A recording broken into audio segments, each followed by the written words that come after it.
আসসালামু আলাইকুম, আমি রিয়া। সবাইকে ওয়েলকাম করছি আমার আজকের এই ভিডিওটা দেখার জন্য। আশা করছি যে যেখান থেকে আমার আজকের এই ভিডিওটা দেখছেন বা দেখবেন সবাই অনেক বেশি ভালো আছেন, সুস্থ আছেন। তো অনেক দিন যাবৎ দেখা গেছে যে অনেকগুলো কিচেন টিপস আপনাদের সাথে শেয়ার করেছি। আমার অনেকগুলো কিচেন টিপসের ভিডিও আমি শেয়ার করেছি, অতি প্রয়োজনীয়, চমৎকার এবং দৈনন্দিন জীবনে কাজে আসার মতো টিপসগুলো অবশ্যই যারা দেখতে মিস করেছেন আমার আপুরা বিশেষ করে দেখবেন, তাহলে দেখবেন অনেকগুলো কাজের আইডিয়াও পাওয়া যায়। আর অনেক আপুরা অনেক ধরনের কিচেন টিপস শেয়ার করে, সেগুলো দেখার চেষ্টা করবেন। আসলে দেখার শেখার কোনো বয়স নাই, আর জানারও কোনো সীমারেখা নাই। আমরা যত মনে হয় দেখি ততই শিখি, তারপরও অনেক সময় ভুলে যাই কাজগুলো। যদি আমরা কাজগুলো দেখে তারপরে এগুলো আবার প্র্যাকটিস করি, দেখলে অনেক সময় মনে হয় যে জিনিসটা আমি জানি। আর অনেক সময় দেখা যায় কি জানা জিনিসটাও জানলেও অনেক সময় আমরা অ্যাপ্লাই করি না বা ভুলে যাই। তো আমি আপনাদের সাথে কথা বলতে বলতে এখানে ডিমগুলোকে আমি ডিশ ওয়াশ দিয়ে ক্লিন করে নিচ্ছি। আর ভিডিওর শুরুতে সবাইকে বিনীত রিকোয়েস্ট করতেছি, আমার আজকের এই ভিডিওটা দেখার পর যদি ভিডিওর কোনো অংশ আপনাদের কাছে একটু হলেও ভালো লেগে যায়, প্লিজ একটা লাইক দিয়ে ভিডিওটা শেয়ার করে দিবেন ফ্রেন্ডস অ্যান্ড ফ্যামিলির মধ্যে।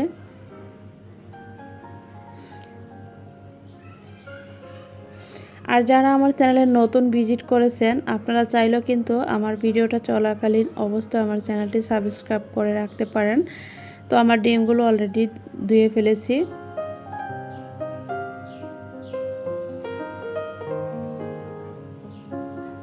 তো এখানে কিছু শুকনো বড়ের আচার বানিয়েছিলাম, সেই আচারগুলো আমি এখন সংরক্ষণ করে রাখছি। এই আচারটা প্রায় 1 বছর ধরে রাখা যাবে, কোনো নষ্ট হবে না। আমি কোনো রেসিপি শেয়ার করতেছি না, এটা আমি আমার বাচ্চাদের জন্য বানিয়েছি।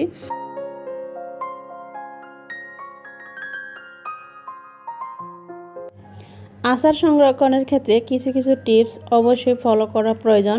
অনেক সময় দেখা যায় যে আচার নষ্ট হয়ে যায় দীর্ঘদিন সংরক্ষণ করে রাখার পর, অনেকের আবার কমপ্লেন থাকে। তো আমার ক্ষেত্রে সেটা কমপ্লেন নাই, আলহামদুলিল্লাহ। এই আচারটা আমি 1 বছরের জন্য রেখে দিতে পারবো। এটা অবশ্যই যখন আচারটা আপনারা খাবেন চামচ ব্যবহার করবেন, হাত ব্যবহার করবেন না। এই টিপসটা অবশ্যই আপনাদের জানা দরকার।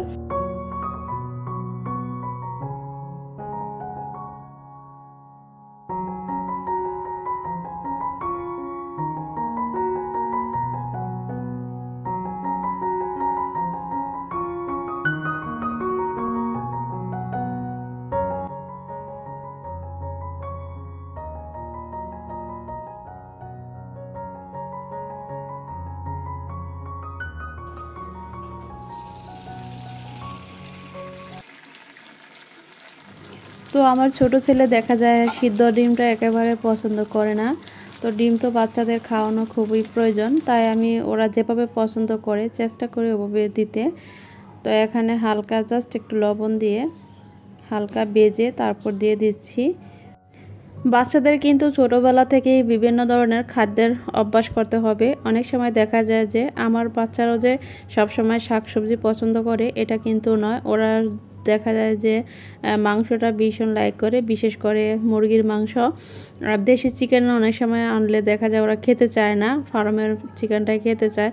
তো আমার মনে হয় সবার ঘরেই এরকম সমস্যা। ফার্মের আসলে মুরগির যে মাংসটা আছে সেটা কিন্তু ওদের জন্য স্বাস্থ্যকর না। তো আপনাদের ভাইয়া সবসময় বলে যে ওদেরকে এগুলো খাওয়া বন্ধ করো, সামুদ্রিক মাছ এবং শাকসবজির প্রতি খাওয়ার অভ্যাস করো। তো ওরা কিন্তু শাকসবজি খেতে চায় না। তো আমি বিভিন্ন কৌশলে ওদেরকে খাওয়ানোর চেষ্টা করি। যাই হোক, আজকে এমন একটি রেসিপি শেয়ার করব, এটা কিন্তু আমি নিজেই আবিষ্কার করেছি, কখনো আমি এভাবে রান্না করে খাইনি। মাঝে মাঝে খাবারের বৈচিত্র্য আনা দরকার, এতে করে খাদ্যের টেস্টও আলাদা হয়। মানুষ কিন্তু নিজেরাই নিজেদের খাদ্যগুলো আবিষ্কার করে, তাই না? আমার মনে হয় আমার অনেক সময় অনেক রকমভাবে ট্রাই করি, দেখি খাদ্যের টেস্টটা বোঝার জন্য। তো এখানে অল্প কিছু পুঁই শাক ছিল আর সিম ছিল বাসায়, আর কিছু ছিল না সবজি। তো ভাবলাম এগুলো আর আলাদা রান্না না করে যদি একসঙ্গে রান্না করা যায় তাহলে কিন্তু খেতে দেখি কীরকম লাগে। তো রান্না করার পর দেখেছি অসাধারণ হয়েছে।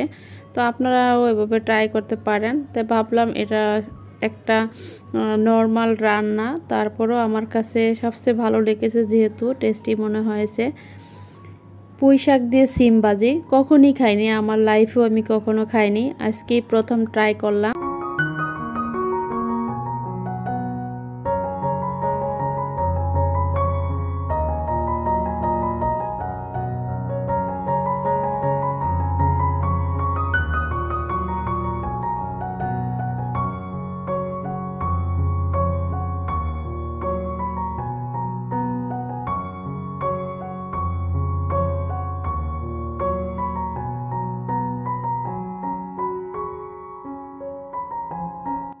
তো শাকের সাথে মরিচটা দিতে ভুলে গিয়েছি, এই জন্য জাস্ট এখানে পরিমাণ মতো তেল, পেঁয়াজ এবং রসুন কুচি দিয়ে দিচ্ছি।